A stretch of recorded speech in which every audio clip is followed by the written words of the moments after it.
Isa nga sa kinahihiligan ngayon ng anak ni Solen Yusap at Nico Bolsico na si Tilan Katana ay ang pag-horseback riding. Kamakailan nga lang ay nag-trending ang video na magpinsan at mag-besties na si Natalia at Tilan na makikitang nag-e-enjoy sa kanilang bagong activities na horseback riding.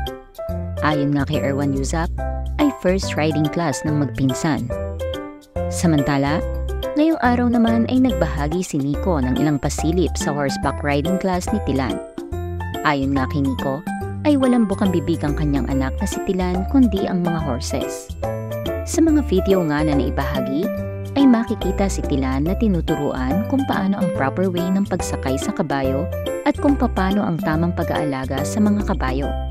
Okay, let's do slow. Yeah. Up. Okay, slowly down, down. Good, up. Okay, down. Yes, okay, look forward. Let's go, down.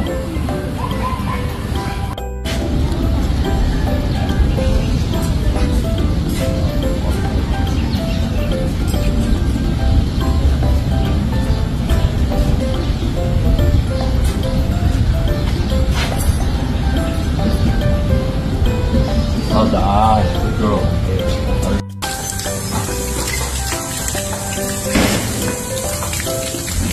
That's good. Marami ngang mga fans at followers ng pamilya Bolsico ang napabilib sa 3 taong gulang na si Tilan dahil sa walang takot nitong pagsakay sa kabayo. Matatandaan na sa Argentina unang nagpakita ng interes si Tilan sa mga kabayo simula na isama ito ng kanyang ama na si Nico na mag-horseback riding.